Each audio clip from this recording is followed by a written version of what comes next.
Rumor has it, these men did not like each other one single bit. But the history we've read is they never put on the boxing gloves and went head to head.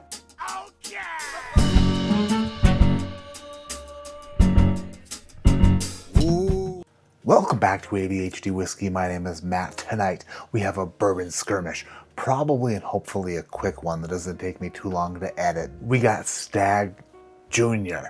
25C coming in at 125.6 proof. And then we have one of the 2025 E.H. Taylor barrel proofs. This one 127.4 proof. Is one of these significantly better than the other? I'll nose them, taste them, score them, determine the winner, and then you can go tell your mother what I thought about it. Also tell her I said hello. Just kidding. Just joking. Moms hate me. I have these two pours poured into each of these glasses. Do I expect these to be much different than one another? I do not. I expect them to be rather close, which begs the question, is the H. Taylor Barrel Proof worth the price hike? I got the Stagg Jr. for 90 bucks. I got the E.H. Taylor Barrel Proof for 150 bucks. After tasting them both, I was like, I'm not quite sure if either of them were worth that. And to prove my point, I went into the same store later on. They had another E.H. Taylor Barrel Proof for the same price, and I did not buy it. I said, you can keep it. I told them that they could keep it, even though they didn't ask. Glass number one, glass number two, glass number one on the nose. That smells like a Buffalo Trace product, a high-proof Buffalo Trace product. Glass number two on the nose. That smells like a slightly mustier barrel-proof Buffalo Trace product. This one, a bit sweeter, a bit shinier and brighter. This one, a bit mustier, dustier, more basement-like, but still the Buffalo Trace profile through and through. If anybody asks me, Matt, what are you famous for? Besides my 12-year streak of last place in the local hot dog eating contest, the other thing I'm most famous for is I always say this. Buffalo Trace products are the same thing, but on just like a level. They're just kind of like more Buffalo Trace, less Buffalo Trace. If we're looking at the standard Buffalo Trace bourbon offering, the small batch Buffalo Trace, that's what I would consider to be zero. That is the standard Buffalo Trace. But as we amp up age and amp up proof, the Buffalo Trace meter fragrance starts to spike. It starts to peak a little bit. It starts to grow. It starts to da-da-da-da-da. The needle starts to move higher. Once you smell one Buffalo Trace product and then stick your nose into a glass containing another Buffalo Trace product, you're gonna be like, hey, that smells familiar. That smells like a Buffalo Trace product. Kind of where I'm at here. They are slightly different. This one, like I said, sweeter, brighter, shinier, maybe like more polished. This one kind of like more mysterious. If this one were a sentence, it might end in a question mark because I'm wondering what it is about this that makes it smell a little bit different. Glass number one.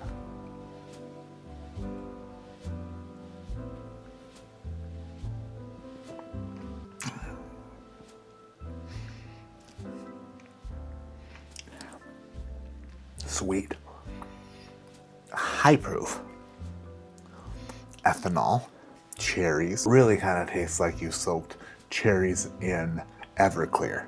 It's kind of what glass one tastes like, which is kind of the gist that I've been getting from Barrel Strength Buffalo Trace products lately, especially the younger varietals, the Staggs, the H. Taylor Barrel Proofs.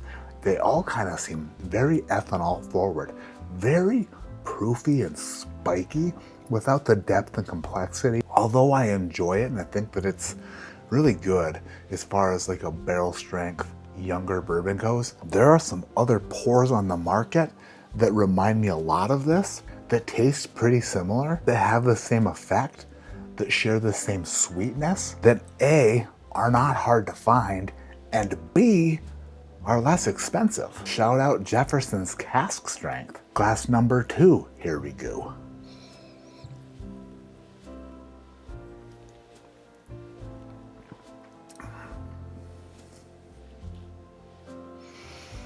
Glass number 2 is a little bit oilier, a little bit more refined, a little bit more gentleman, a little bit more legs crossed with a skirt on. Glass number 2, although high-powered and very eager to please, is respectful and may just be the more well-rounded, approachable pour. The flavor profiles, like I said, are very similar, but glass number 2 is overall just more well-rounded. Glass number 2 is like cuddling with me at night. Soft and fluffy and warm. While glass number 1 is like cuddling with Sean Paisley at night. Bony and bitching. But we still love them. Back to glass number 1, then I'll retaste glass number 2, then I'll score them and do the reveal for me and you.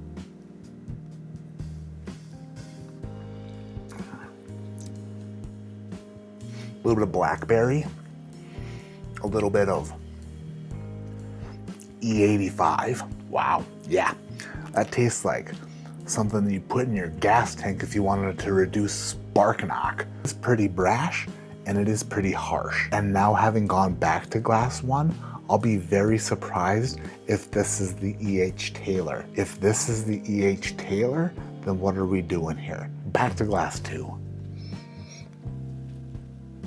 Glass 2 is a little bit more grapey, a little bit more blue raspberry, a little bit more, I would say flavorful and less ethanol. I'm calling a stop to this bourbon skirmish at 4 minutes, 51 seconds of the very first round, declaring the winner by submission via Von Flu choke, glass number 2. Glass number 1 is receiving a score from me today of 7.55. Glass number 2 receives a score from me of 8.08. Today's winner is... oh shit. No way. Oh. Are you Frenching me with a fistful of $5 bills? That's Stagg. The one I preferred was the Stagg. I did not expect that result. I did not see that coming, but that's why we do bourbon skirmishes sometimes. That's it. It's a done deal. I have spoken. Judge, jury, executioner, and honestly, none of those things, but I did speak. That licks the envelope and sticks it together. It licks the stamp, puts it on the envelope, and puts it in the slot, and sends it from this camera to your YouTube spot, where you'll watch this and be like, special friggin' delivery from Matt. Wow, how long did it take you to get here? Literally seconds. That's crazy. But it's 2026, and 2026 is full of surprises. Like getting a bourbon skirmish delivered directly to your YouTube. Shit. Sometimes I wish there was a rhyme. Hit the thumbs up if you haven't. Subscribe to this channel, ADHD Whiskey, if you're not a subscriber. Please, for the love of God, I need you to subscribe. I do not want to have to drive a bus again. I want to taste whiskey for a living for a while longer. Hit subscribe. I'm not a great bus driver.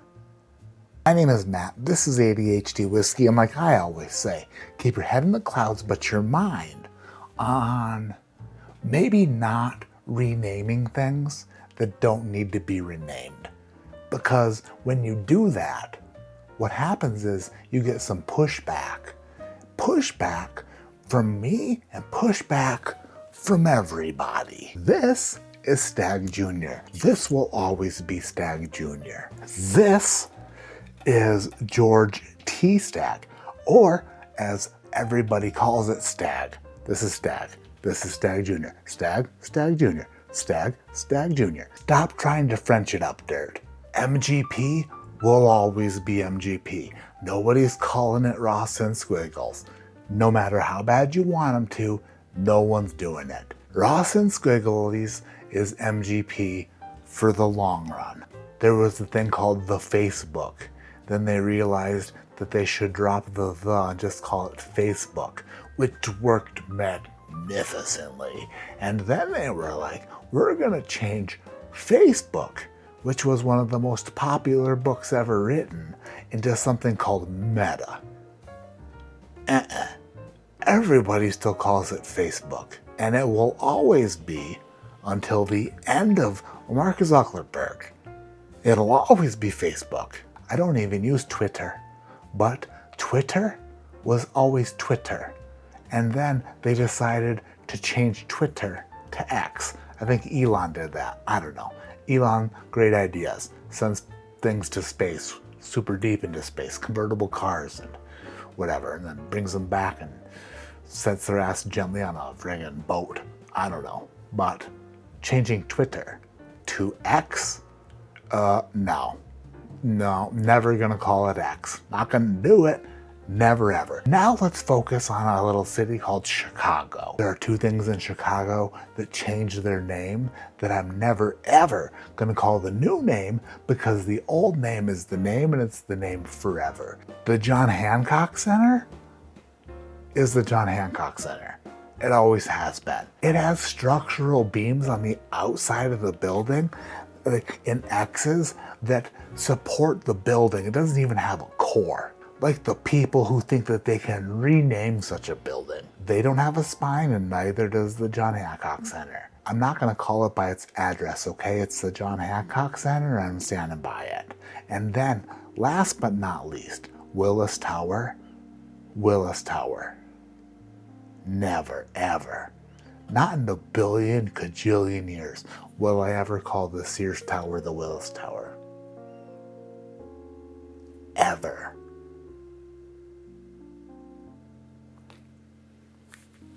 Ever. It's the Sears Tower. Forever. Forever.